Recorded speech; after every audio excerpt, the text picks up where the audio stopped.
Bismillahirrahmanirrahim. Alhamdulillahirabbil alamin wassalatu wassalamu ala asrafil anbiya'i wa mursalin sayyidina Muhammadin wa alihi washabihi ajmain amma ba'd.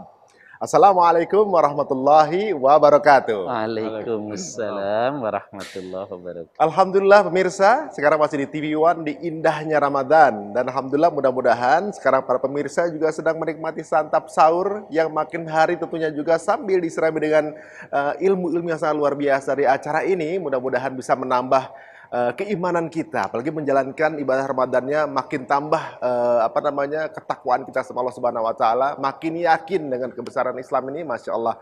Dan alhamdulillah kita berada di sini di International Islamic Education Council, tentunya juga di sini juga telah hadir para pengajar-pengajar, para ibu rumah tangga, para guru-guru juga hadir di sini yang juga ikut menyaksikan, yang siap akan bertanya pertanyaan-pertanyaan yang sangat luar biasa. Bagaimana di sini ibu-ibu? Sudah sahur semua? Sudah kalah berapa ini?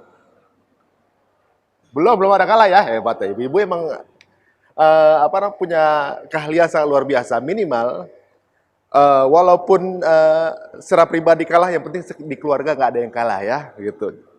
Sepertinya hari ini kita juga akan ditemani oleh para guru-guru kita yang sangat luar biasa. Yang pertama, kita sudah ada bersama kita Ustadz Abdul Somad. Assalamualaikum Ustadz. Waalaikumsalam warahmatullahi wabarakatuh, Mas Ari. Semoga selalu dirahmati Allah dan juga diberikan kesehatan guru kita ini, Masya Allah. Dan juga didampingi juga oleh Ustadz Ade Purnama. Assalamualaikum Ustadz. Waalaikumsalam warahmatullahi wabarakatuh. Masya Allah, mudah-mudahan juga diberkahi Allah, diberikan kesehatan guru kita ini, Masya Allah. Dan hari ini kita memiliki topik yang sangat luar biasa ya.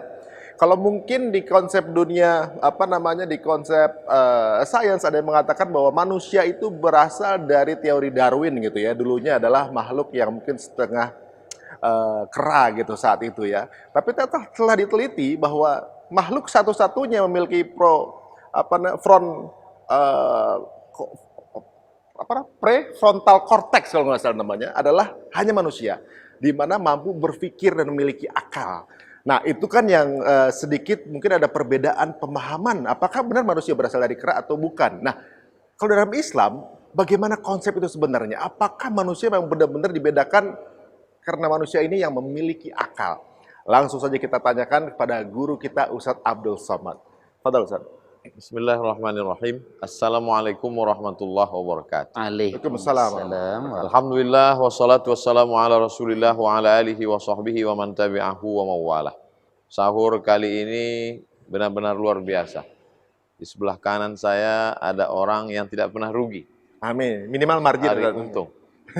Di sebelah kiri ada guru kita semua, Al-Mukarram, Al-Ustaz Ade, Tola Al-Badru alaina. Waduh.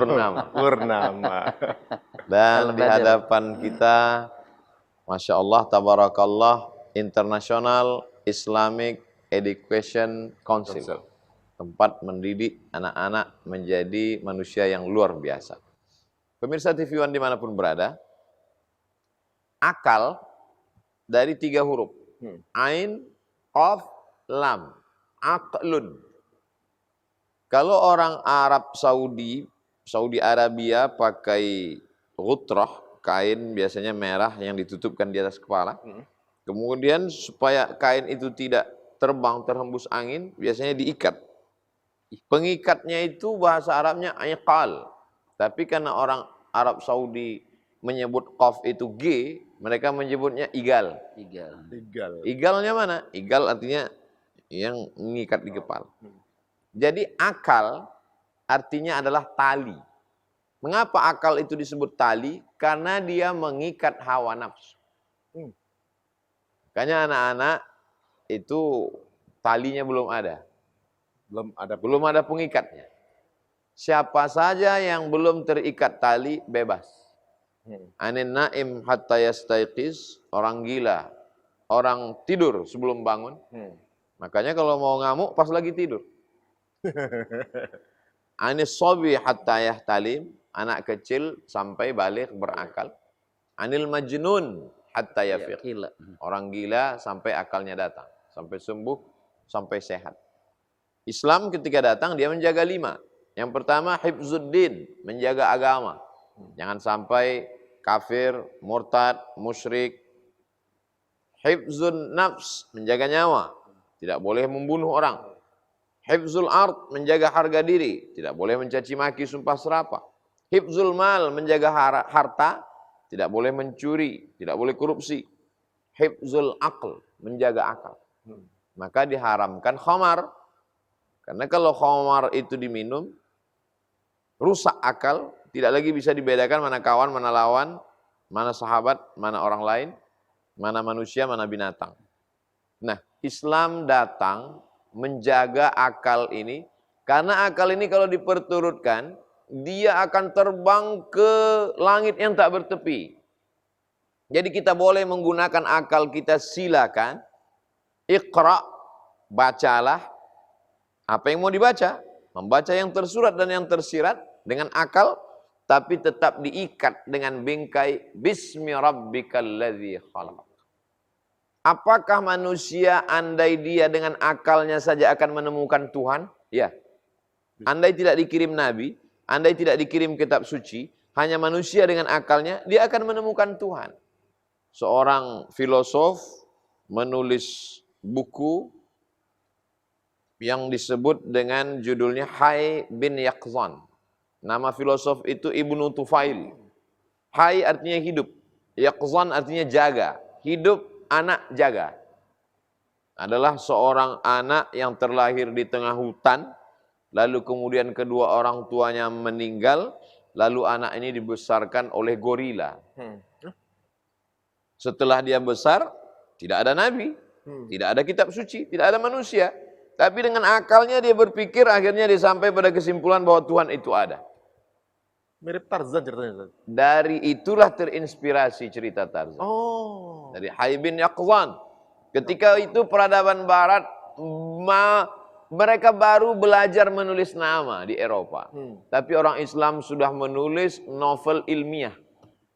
Hayy bin Yaqzan, Ibnu Tufail. Lalu kemudian pada akhirnya dia mengambil kesimpulan, mati gorila yang membesarkan dia tadi. Dia lihat waktu sakit detak jantungnya berdegup, lalu kemudian berhenti. Kemana dia pergi?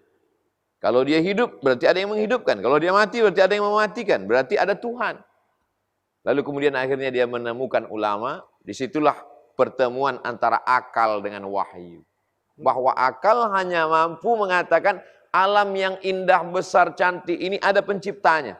Tapi siapa namanya? Bagaimana cara beribadah kepadanya? Kita tidak sanggup. Mata ini melihat, tapi terbatas. Di balik tirai sudah tidak ada. Telinga ini bisa mendengar, tapi apa yang ada dibisikkan orang di balik dinding sudah tidak terdengar. Begitu juga dengan akal. Akal ini tidak bisa menangkap kita datang dari mana, kita akan kemana, siapa yang kita sembah, bagaimana cara menyembahnya, tidak bisa dengan akal. Maka datanglah wahyu yang dibawa oleh Nabi yang dipilih oleh Allah Subhanahu Wa Taala, ialah Sayyidina wa Maulana Muhammad Sallallahu Alaihi Wasallam. Siapa nama yang kita sembah itu? Allah, Ar-Rahman, Ar-Rahim, Al-Malik, Al-Quddus, As-Salam, Al-Mu'min, Al-Muhaimin, Al-Aziz, Al-Jabbar, sampai Ar-Rashid, As-Sabur. Bagaimana cara kita menyembahnya? Sallu kama ra'aitumuni usalli. Beribadahlah kamu sebagaimana kamu melihat aku salat. Jadi akal menjelaskan segala sesuatu secara global, datang wahyu menjelaskannya secara detail. Maka dalam Islam kita disuruh untuk menggunakan akal. Afala ta'qilun. Kenapa kamu tidak pakai akal? Inna fi khalqis samawati, dalam penciptaan langit, wal ardi, dalam penciptaan bumi, waqtilafil laili wan nahar, perputaran siang dan malam, la ayat, itu semua menjadi ayat. Bagi siapa? Liulil albab, bagi orang yang berakal. Masya Allah. Ini rezeki buat kita nih. Ternyata semuanya runut ya. Ini tentunya juga makin kita ingin tahu. Dari penjelasan tersebut memang ditahan sama Ustadz untuk lebih detailnya lagi. Karena kita akan sambung lagi di indahnya Ramadan di segmen berikutnya. Jangan kemana-mana, masih di Timuan di indahnya Ramadan.